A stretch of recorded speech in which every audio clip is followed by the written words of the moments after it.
De acuerdo al historiador francés Bernard Grunberg, el número de conquistadores de México Tenochtitlan se calcula en aproximadamente 2100, de los cuales, hasta la fecha, se han podido identificar a más de 1250, es decir, un 60% del total. Hombres en su gran mayoría, pues se calculan también por lo menos una veintena de mujeres, los conquistadores provenían mayoritariamente de la región de Andalucía, en la hoy España. León, Extremadura, Castilla Vieja y Castilla Nueva son las demás regiones que sumaron fuerzas a las órdenes de Hernán Cortés. Además de españoles, se contabilizan también algunos portugueses, genoveses y hasta algunos griegos y un oriundo de Flandes. Se contabilizan también al menos 2 negros libres. Y de Cuba, un cacique que es considerado también conquistador. ¿Cuál era el nivel cultural de los conquistadores? Algunos podían escribir, redactar o siquiera firmar. Un cuarto, aproximadamente, no sabía escribir. Entre los oficios que ejercían los hombres de la conquista, se encontraban principalmente los relacionados a la mar. Más de la tercera parte eran marinos o pilotos de embarcaciones. 30% de los conquistadores se dedicaban al comercio y a la artesanía. Imaginen, solo 16% se declararon soldados, aunque en documentos se atestigua que apenas el 1% realmente provenían de auténticos ejércitos europeos. Médicos, clérigos, boticarios, frailes y hasta músicos embarcaron. La mayor parte de los conquistadores, sin embargo, eran campesinos. Algunos de los navegantes dejaron familias en España. En los primeros años de la colonización, fueron pocas las mujeres españolas que se establecieron, lo que provocó que muchos de los hombres se consiguieran parejas locales.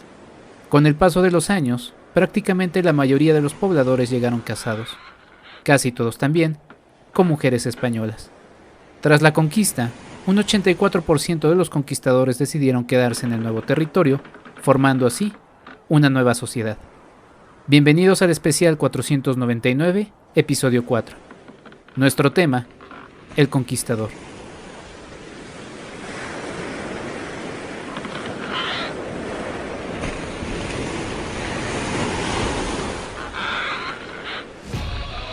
Esto es el podcast de Enrique Figueroa MX. www.enriquefigueroa.mx. Muy buenos días, tardes o noches, mi nombre es Enrique Figueroa Anaya y les doy la bienvenida a un episodio más de estos especiales de 499. Son episodios que estamos haciendo de manera diaria, siguiendo el camino de esta ruta que propuso la producción de 499. Mi estimado Rodrigo, ¿cómo estás una vez más en esta compañía que me estás haciendo? Te digo, ya después tendremos que ver qué más hacer adelante porque te voy a estar extrañando. Saludos. Pues un saludo, Enrique. Es genial estar tocando base contigo a lo largo de esta gira. Hoy tuvimos una mañana un poco álgida con un embotellamiento tremendo en las cumbres de Maltrata, pero así kilométrico, ¿no? Ajá. O sea, estábamos a medios subir y nuestro amigo Sixto nos marca desde abajo diciendo que qué pasó, por qué el tráfico llegó hasta allá. Y bueno, ahí vamos, caminando, avanzando, disfrutando, conectando, porque de repente, por ejemplo, en la función de anoche se sumó una señora que es parte de otro colectivo de búsqueda en otra región de Veracruz, ¿no? Okay. Y entonces hablamos de toda esta dinámica, de todas las otras historias que faltan por contar en estos contextos de violencia, y es muy importante también como película, yo creo, reconocer eso, ¿no? Y a la vez disfrutar como el espacio. Mi estimado Rodrigo, nos acompaña ahora pues el conquistador, ¿no? Eduardo San Juan, actor, ¿cómo estás? Bienvenido, me da mucho gusto saludarte. Aquí estamos, muchas gracias y el gusto es mío. Pues sí, aquí bien, pues como ha dicho Rodrigo, pues con una mañana un poquito medio estresante, pero bien, haciendo camino, ya llevamos 4 representaciones, ¿no? Cuatro. La cuarta fue ayer. Y bueno, pues cogiéndole un poquito la onda a todo y contentos, ¿no? De poder estar mostrando esta película y por los lugares en los que estuvimos haciéndola. Eduardo, cuéntanos cómo se acerca Rodrigo contigo para proponerte esta pues historia tan particular de un conquistador que se pierde en el tiempo y regresa 499 años después al territorio que vino justamente a conquistar junto con otros, no solamente españoles, sino toda una multinación que terminó acompañándole. Pues sí, pues nuestro primer contacto fue por online, ¿no? Que se dice, ¿no? Pues yo andaba allí en Madrid, en España, y pues recibí un email de Andrew contándome un poquito el proyecto y invitándome pues, a conocer a Rodrigo y a hacer un casting así para ver si encajaba, ¿no? En el personaje. Y pues fue casi un mes antes, recuerdo, de venir para acá y pues así contactamos y yo conocí a Rodrigo por videollamada. Me acuerdo además de la primera videollamada que tuvimos, ¿no? Que estaba en casa de Su, que es una de las colaboradoras así, en producción del proyecto, y pues ahí pude ver a Su también un poquito, al gato de Su, también me lo presentaron, ¿no? Pues fue como bastante familiar y muy confiable, ¿no? Que se dice aquí, pues de mucha confianza. Y pues ahí me explicaron el proyecto y pues me lancé a conocer México, ¿no? De esta manera y pues ya echado el proyecto adelante, para mí ha sido un honor y me considero privilegiado, ¿no? De poder haber compartido todo esto, ¿no? Con todos los productores, con Rodrigo, con todo el equipo y en esta última etapa pues ya poniéndole la guinda, ¿no? a todo esto. Rodrigo, ¿cómo fuiste trabajando con Eduardo a lo largo de este recorrido en el que se va encontrando con estas historias, no solamente en este documental, con esta parte de ficción, sino el impacto que sí iba generando en Eduardo, pues estas historias que hemos estado escuchando, pues son verdaderas, triste y lamentablemente? Pues yo más que trabajar o guiar a Eduardo, más bien fue como cómo conectamos, ¿no? Cómo hicimos clic, con qué mentalidad llegó Eduardo, ¿no? Con qué corazón llegó. O sea, muy abierto a una experiencia muy fuerte, de decir, vente en menos de un mes a México y te vas a meter a esta ruta de Cortés, que aparte tiene estas aristas históricas tan complicadas y con un director que no conoces y se va a rodar todo en secuencia, ¿no? O sea, lo que yo creo que la suerte de la colaboración fue que armamos una experiencia y a partir de esa experiencia no nos bajamos ya, o sea, le dimos con todo y Eduardo fue como una parte fundamental de eso, porque teníamos que relacionarnos con las personas y generar un lazo de respeto real, ¿no?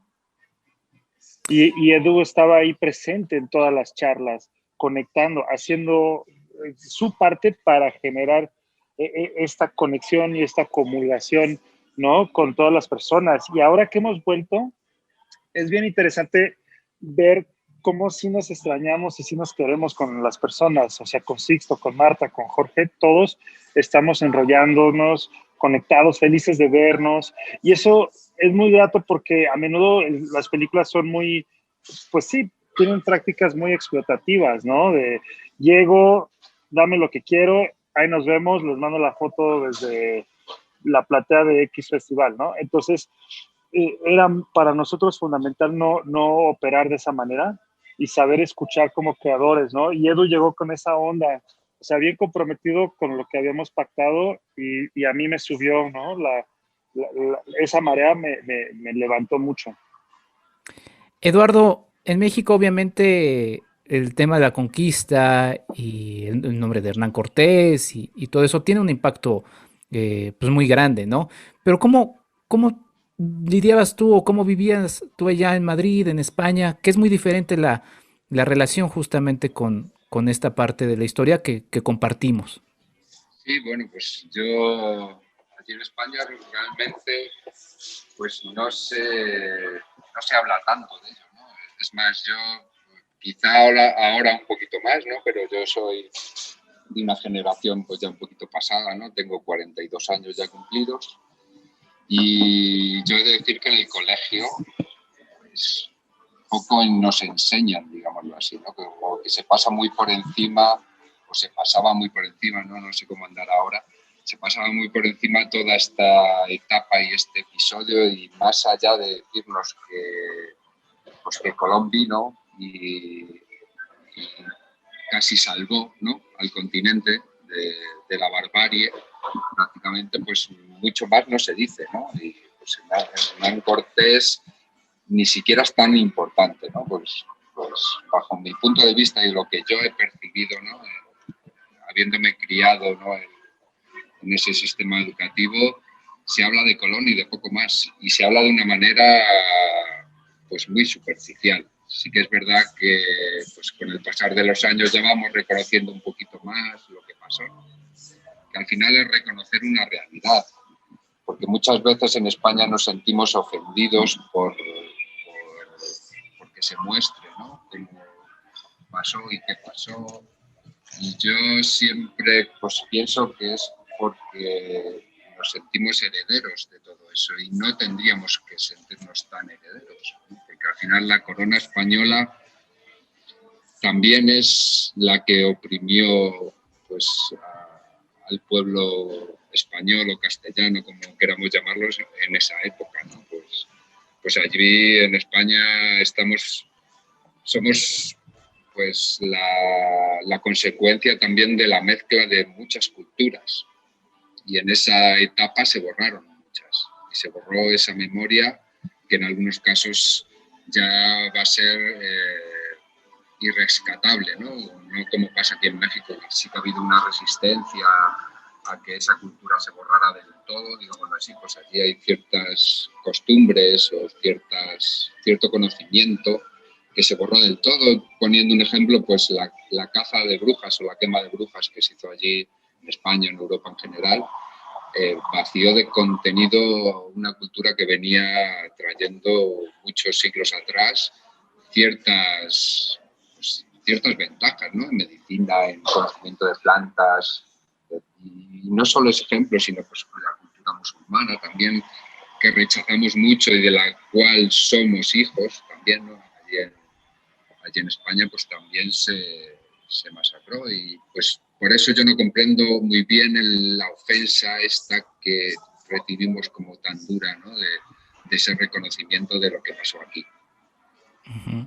Rodrigo, platicaba en otro episodio de mi podcast con Esteban Mira Caballos, un autor que acaba de lanzar una biografía de Hernán Cortés, la publicará también en México, es un historiador, un doctor en historia de la Universidad de Sevilla, 30 años estudiando el personaje, y le mencioné justamente de 499 y me dijo, estaba revisando en mis notas y la película va a llegar. Va a llegar a España. Cuéntanos qué expectativas también tienes de que se presente allá. Él estaba muy interesado en conocer un poco la película. Pues nos encantaría que nos conectes con el autor, porque Okay. con gusto le paso la película. De hecho, hemos tenido dificultad en presentar la peli en España. ¿Por qué? Porque hay esta percepción de que llegamos a echarle ahora sí que la viga a los españoles, pero aunando en lo que dice Eduardo, se entiende perfectamente, porque España es un país que ha borrado su historia, se ha borrado a sí misma, ¿no? ¿Por qué? En mi análisis es porque hay un sentido de que, como bien dices, Eduardo, son herederos de un gran imperio, ¿no? Un imperio tremendo, pero cuando empiezas a escarbar en la historia de ese imperio, es una historia muy frustrante, de hecho incluso humillante, ¿no? Vámonos con la derrota de la Gran Armada a manos de la reina Isabel, con todas las frustraciones de Carlos V que le pasó a Felipe II, con todo el incesto que tenían, literal, cultural y genético, ¿no? O sea, cuentan que Carlos II, o sea, casi no podía ni ir al baño solo, ¿no? Uh-huh.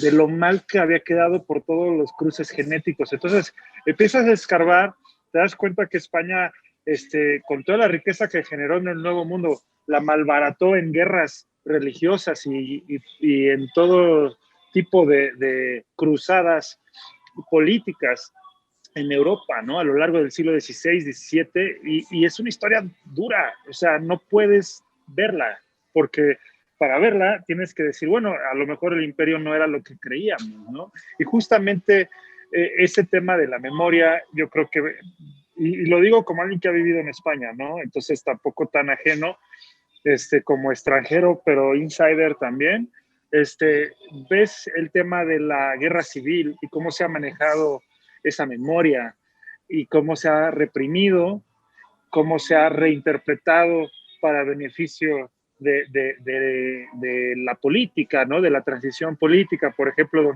donde se permite que proceda el cambio a democracia sin una verdadera comisión de la verdad.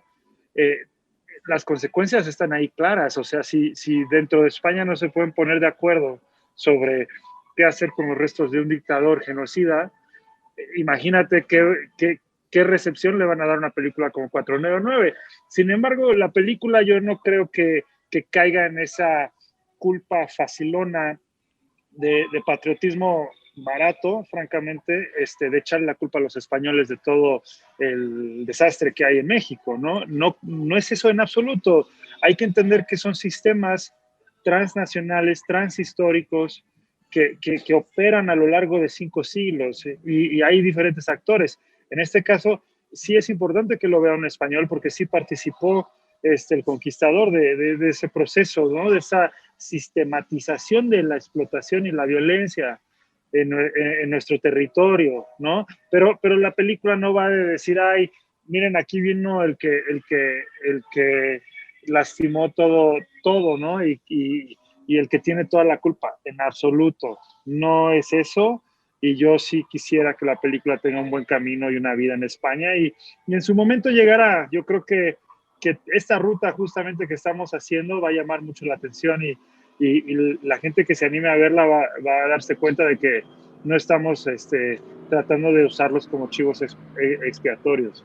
Sí, no, sin duda. Y la verdad es que es una reflexión que como mexicanos pues es dura por todo lo que estamos viviendo como presente. Entonces es realmente pertinente. Ya tenemos el tiempo breve, nada más me gustaría no despedirme sin preguntarte, Eduardo, ¿cómo ha sido la experiencia? Vienen de Veracruz, ahorita el momento que estamos grabando esta entrevista están en Puebla, qué chula es Puebla. Y en Veracruz, cuéntame un poco la experiencia de la gente que veía la película y te veía ahí, que se acercaba y qué te decía. Pues sí, la verdad que ha estado muy bien volverse a infundar, ¿no?, en ese traje de conquistador, ¿no?, que tanto llevé, ¿no?, durante el rodaje. Y bueno, pues la experiencia así de la gente pues es un poco similar, ¿no?, a la que hace 2 años teníamos, porque sí que sorprende mucho, ¿no?, ver a un conquistador ahí con su armadura, su espada, el casco, con todo, ¿no?, en medio del México actual, ¿no? Y pues mucha curiosidad, ¿no? La gente se acerca, pregunta qué hay, pues la que ya viene directamente y sabe que no, que se está proyectando una película, pues la acogen de una manera muy alegre, sonriente, piden muchas fotos también, ¿no? Y pues ha sido una bonita experiencia, ¿no? Y poder compartir luego o ver, respirar de alguna manera cómo la gente recibe este documental, pues es gratificante, ¿no? Y sí que deja ese pozo así de sorpresa o de incomodidad al principio, ¿no?, en el público. Es algo común en todas las representaciones que llevamos, de que pues se genera un primer silencio así porque la película sí que pesa, ¿no?, un poquito en los corazones de quien la ve. Esa era un poco la intención, ¿no?, pues de poner ese acento y de decir, pues aquí está este conquistador, que de parte tenemos todos y cada uno en él, ¿no?, dentro de nosotros. Y bueno, pues muy contentos, la verdad. Pues ahí está. Les agradezco muchísimo, Eduardo San Juan, Rodrigo Reyes, por esta charla. Ahora están en Puebla. Remito a toda la gente que nos está escuchando que puedan checar las charlas en las redes de Somos Piano, en Facebook, ahí están subiéndolas. La verdad es que han sido ejercicios también muy interesantes, y estas solamente son invitaciones a que ustedes amplíen lo que ahí se está presentando. Rodrigo, muchas gracias, y pues nos saludaremos luego, nos tocará, ya iremos viendo un poco el itinerario. La verdad es que es un esfuerzo grandísimo. Agradezco mucho también a la gente de Caluma Films, a Fernanda y a Julia por el apoyo, y a ti por la compañía, Rodrigo. De verdad, muchas gracias por estas charlas. Muchas gracias a ti, Enrique. Es un placer, y ojalá que nos podamos conocer y, bueno, sigamos platicando. Creo que a mí me fascina la idea de conocer más la experiencia que está teniendo Eduardo, ¿no?, y compartirla con el público. Sí, pues yo tengo la esperanza de que estemos ahí en la Plaza de las Tres Culturas. Perdón, Eduardo. No, que muchas gracias, decía, así para despedir, un honor. Igualmente, pues yo tengo la esperanza de que nos veamos ahí en la Plaza de las Tres Culturas. La verdad es que pues, ha sido un regalo muy, muy grande y espero que también así lo sea para la gente que nos está escuchando. Muchas gracias también por sus comentarios. Esto es el podcast de Enrique Figueroa MX. Estos son los especiales de 449. Muchas gracias, Rodrigo Reyes. Muchas gracias, Eduardo San Juan. Nos escuchamos en el próximo episodio. Hasta la próxima. Esto fue el podcast de Enrique Figueroa MX. Hasta la próxima.